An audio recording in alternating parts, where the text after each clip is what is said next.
Hello scientist, यहाँ देखिए exercise 4.1 का हम 16th क्वेश्चन करेंगे। 16th क्वेश्चन के अंदर अपने को प्रूव करना है 11 की पावर n प्लस 2 प्लस 12 की power 2n plus 1 is divisible by 133। ठीक है, ये टर्म्स 133 से डिवाइड होती है, ये कंडीशन अपने को प्रूव करनी है। तो देखिए इसका सॉल्यूशन।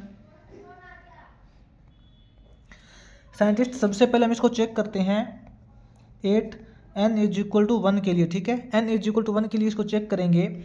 n की वैल्यू हम यहाँ पे 1 पुट करेंगे तो यहाँ क्या हो जाएगा 11 की पावर 1 प्लस 2 3, 11 की पावर 3 हो जाएगी, प्लस के अंदर 12 की पावर n की वैल्यू हम यहाँ पे 1 पुट करेंगे तो 2 इंटू 1 करेंगे तो 2, 2 प्लस 1 3 हो जाएगा। ठीक है साइंटिस्ट, 11 की पावर 3 का मतलब 11 इंटू 11 करेंगे तो अपने पास आएगा 1331। ठीक है, 1331 प्लस के अंदर साइंटिस्ट 12 की पावर 3 करेंगे, 12 की पावर 3 करेंगे तो अपने पास आएगा 1720। ठीक है साइंटिस्ट, और इन दोनों का सम अपने पास हो जाएगा 3059।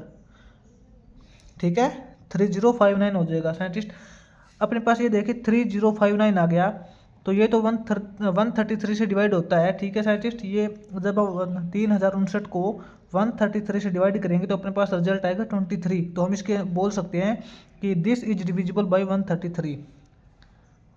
3059 इज डिविजिबल बाई 133। ये जो टर्म है वो 133 से डिवाइड होती है, तो हम इसके अंदर बोलेंगे so it is true for n is equal to 1। n is equal to 1 के लिए ये ट्रू है। अब हम साइंटिस्ट n is equal to k के लिए चेक करेंगे। अब हम चेक करते हैं 8 n is equal to k। ठीक है, n की वैल्यू हम यहाँ पे k पुट करेंगे तो देखिए अपने पास आएगा 11 की पावर k प्लस 2 हो जाएगा, 11 की पावर k प्लस 2 हो जाएगा, प्लस के अंदर 12 की पावर 2k प्लस 1 हो जाएगा, 2k प्लस 1 हो जाएगा। ठीक है, ये टर्म साइंटिस्ट जब 133 से डिवाइड हो सकती है तो इसका मतलब ये है कि इन दोनों टर्म में से मतलब कंप्लीट टर्म में से 133 कॉमन निकल सकता है। तो साइंटिस्ट मान लेते हैं कि इज इक्वल टू में 133 कॉमन निकल जाता है, अंदर हम मान लेते हैं कोई भी टर्म बचेगी m। ठीक है, ये अपने पास इक्वेशन नंबर फर्स्ट आ जाएगी।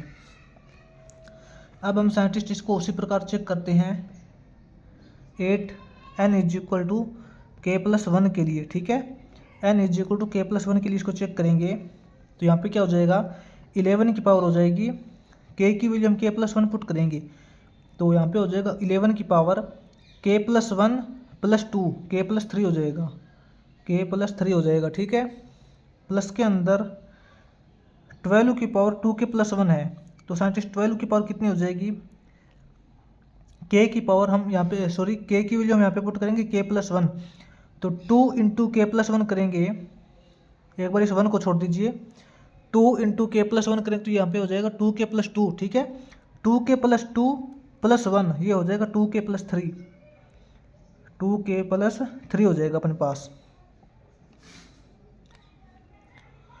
और यहाँ पे देखिए साइंटिस्ट 11 की पावर k प्लस 3 है तो हम इसको इस प्रकार लिख सकते हैं 11 की पावर k प्लस 2 इंटू 11। ठीक है, 11 की पावर k प्लस 2 को हम 11 से फिर मल्टीप्लाई कर देंगे तो अपने पास 11 की टोटल पावर हो जाएगी k प्लस 3।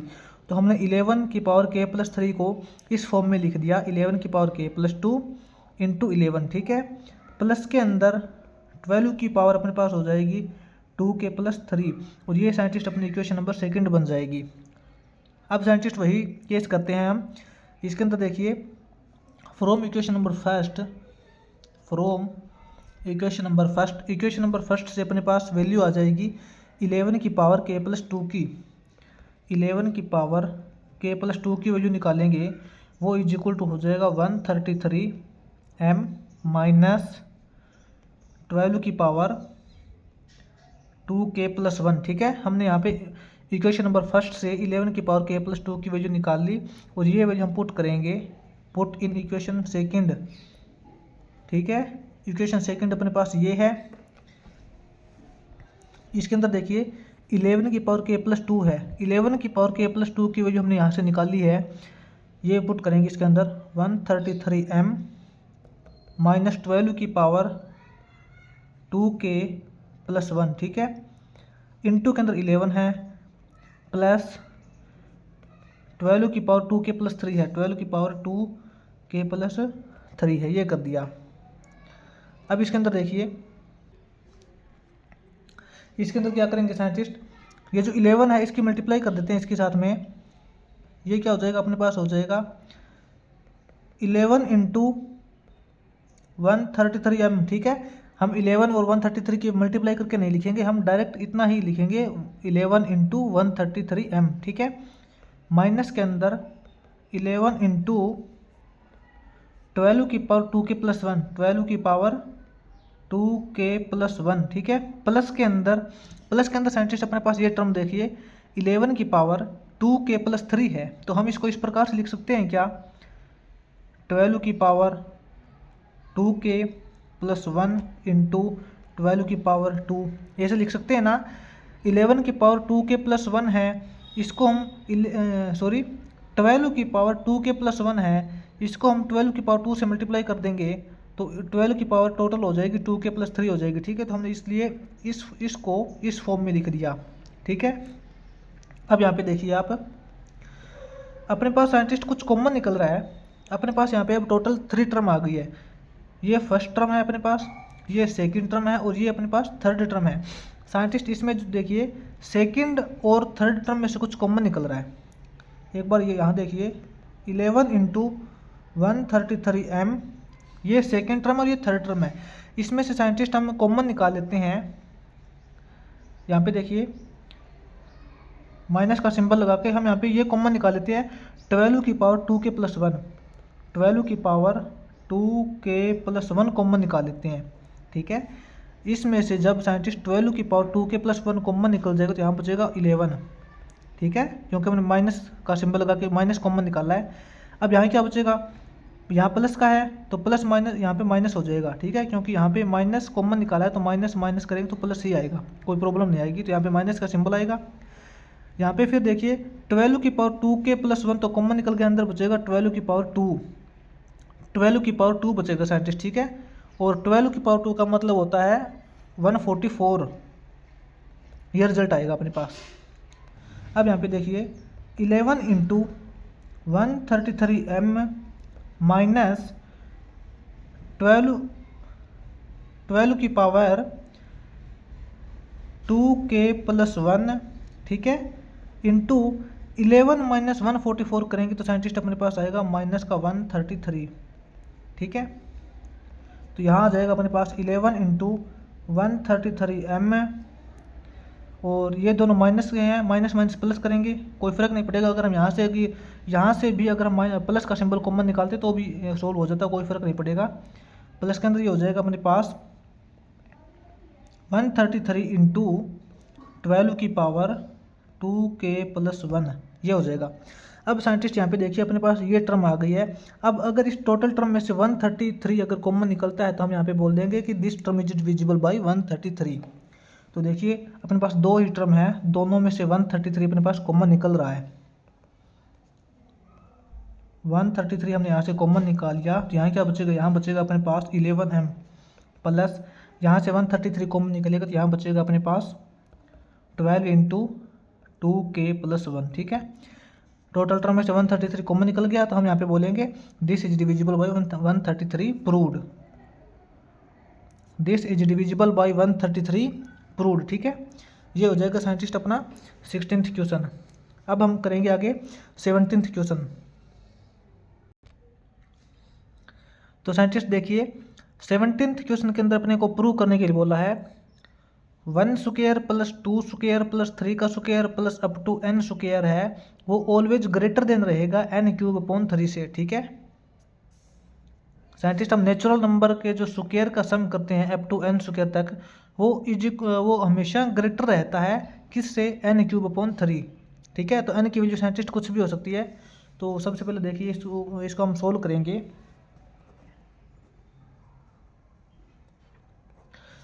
साइंटिस्ट देखिए सबसे पहले हम इसका सॉल्यूशन करेंगे for n is equal to 1, ऐसा ही करते हैं हम, ठीक है।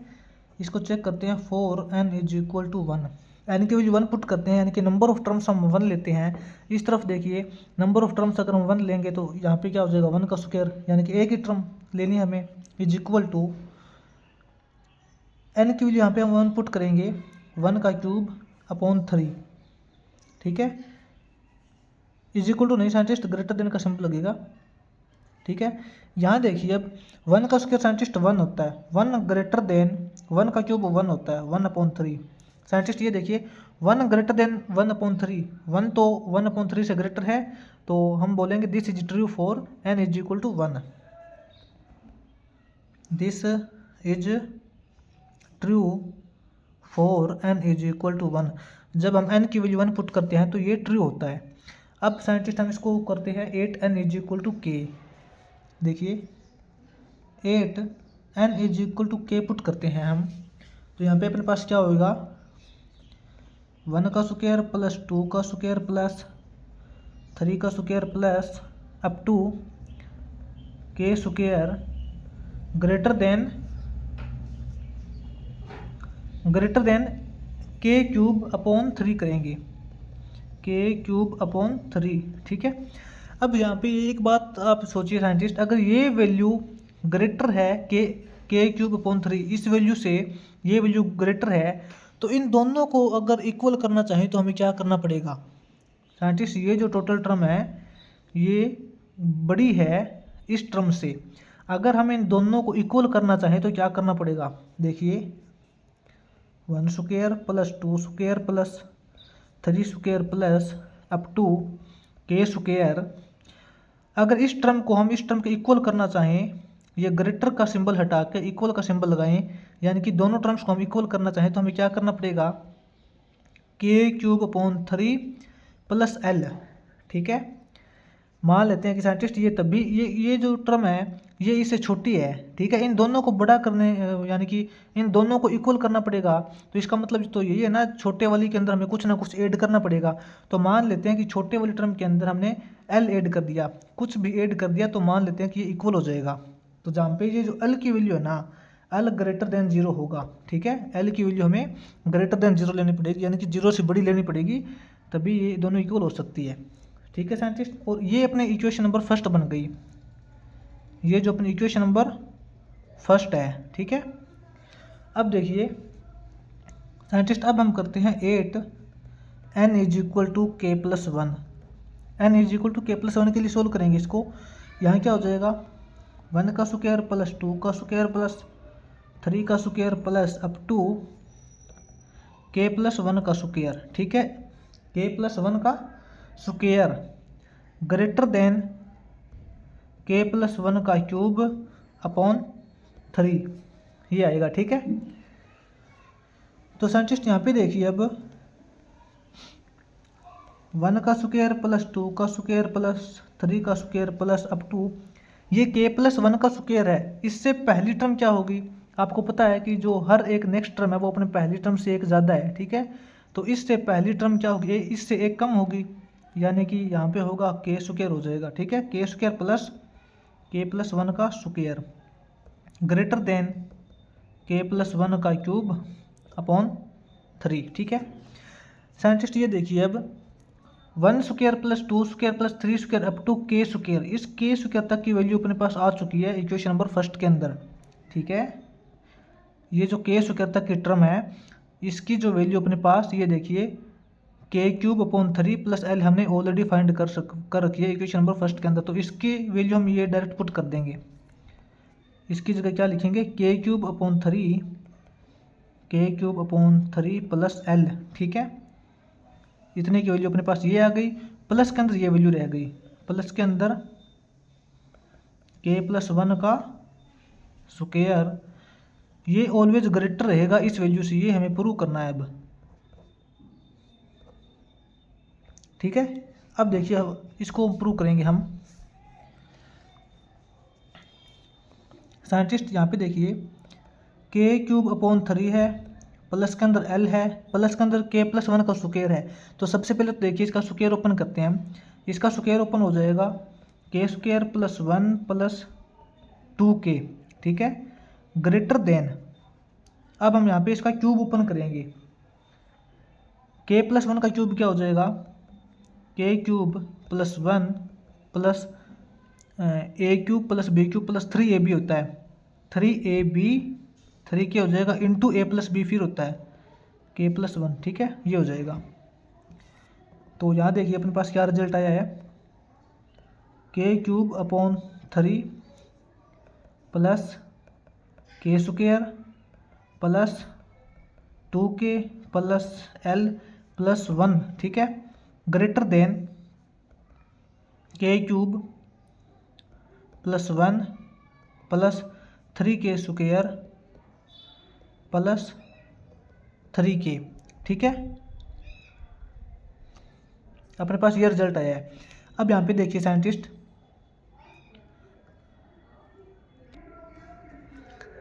इसके अपोन में 3 भी चल रहा है ना साथ में, हम यहाँ पे थोड़ी मिस्टेक कर दी, इसके अपोन में 3 भी चल रहा है साथ में, k+1 के क्यूब है, इसके अपोन में 3 भी साथ में चल रहा है, ठीक है। तो यहाँ पे देखिए, यहाँ पे हम 3 एलसीएम ले लेंगे साइंटिस्ट, यहाँ पे हम 3 एलसीएम ले लेंगे इधर वाले टर्म के अंदर। तो यहाँ क्या हो जाएगा, k³ हो जाएगा प्लस यहाँ हो जाएगा 3k² प्लस 6k हो जाएगा प्लस 3l हो जाएगा प्लस 3 हो जाएगा, ठीक है, ग्रेटर देन। अब इस तरफ ये है k³ + 1 plus 3k² plus 3k, upon में 3 है साइंटिस्ट, दोनों तरफ अपोन में 3 है तो ये कैंसिल हो जाएंगे। अब अपने पास टर्म क्या बची, अपने पास ओनली ये टर्म बचेगी ग्रेटर देन ये टर्म। यहाँ पे देखिए साइंटिस्ट, इस तरफ भी 3k² है, इस तरफ भी 3k² है, यानी कि दोनों तरफ 3k² ऐड हो रहा है, ठीक है। तो 3k² को हम दोनों तरफ अगर सब्ट्रैक्ट कर दें, माइनस कर दें, तो कोई फर्क नहीं पड़ेगा, क्योंकि साइंटिस्ट दोनों टर्म्स के अंदर 3k² है वो ऐड हो रहा है। तो दोनों तरफ अगर हम 3k² को हटा दें तो कोई फर्क नहीं पड़ेगा, तो 3k² से 3k² कैंसिल हो जाएगा, ठीक है। अब यहाँ पे अपने पास क्या बचेगा, देखिए हम ऐसा करते हैं कि इस वाली टर्म है ये कंप्लीट, इस तरफ वाली, इसको हम कंप्लीट को इस तरफ लेके आते हैं। यहाँ हो जाएगा अपने पास k³ plus 6k plus 3l plus 3, इधर वाली टोटल टर्म्स को हम इस तरफ लेके आएंगे तो क्या हो जाएगा, -k³ हो जाएगा, -1 हो जाएगा, -3k हो जाएगा, ठीक है, ग्रेटर देन। इधर क्या बचा है, इधर वाली जो टोटल टर्म इस तरफ आ गई तो इधर क्या बचेगा, इधर बचेगा 0, greater than 0। Scientist k³ - k³ ये कैंसिल हो जाएगा, ठीक है। 6k - 3k क्या होता है, 6k - 3k होता है 3k, अच्छा 3k प्लस 3l है, प्लस 3l है, और 3 - 1 करेंगे तो +2 आएगा, ग्रेटर देन 0, ठीक है। अपने पास साइंटिस्ट अब ये टर्म आई है। अब यहाँ पे देखिए साइंटिस्ट, ये टोटल टर्म है वो ग्रेटर देन 0 आएगी, आपको पता है, क्योंकि हमने यहाँ पे देखिए ये 2 है, 2 तो 0 से छोटा हो नहीं सकता, प्लस के अंदर 3l है, और हमने यहाँ पे बोला था कि जो l है वो ग्रेटर देन 0 है, यानी कि l की वैल्यू भी 0 से बड़ी है, यानी कि l की वैल्यू भी पॉजिटिव है, तो ये भी कंप्लीट पॉजिटिव आएगा, यानी कि 2 से बड़ा 0 से बड़ा आएगा। प्लस के अंदर 3k है, k की वैल्यू भी साइंटिस्ट हमने यहाँ पे क्या लिया है, नेचुरल नंबर ही लिया है, ठीक है, क्योंकि हम इसको चेक करते हैं ना, 8n = 1 के लिए चेक करते हैं, 8n = k के लिए चेक करते हैं, तो n की वैल्यू भी 0 से बड़ी, सॉरी k की वैल्यू भी 0 से बड़ी ही होगी। तो यहाँ पे देखिए साइंटिस्ट, ये जो टोटल टर्म है, इस टोटल टर्म को नेगेटिव बनाने वाला कोई नहीं है, 2 तो नेगेटिव हो नहीं सकता, l की वैल्यू हमने पहले से बोला कि ग्रेटर देन 0 है, और k की वैल्यू भी ग्रेटर देन 0 ही होगी, तो इस टोटल टर्म को नेगेटिव बनाने वाला कोई नहीं है, तो ये टोटल टर्म ग्रेटर देन 0 है, तो दिस इज ट्रू है, ठीक है, दिस इज ट्रू, तो हम इसको बोलेंगे प्रूव्ड, ठीक है। ये अपना हो जाएगा 17th क्वेश्चन।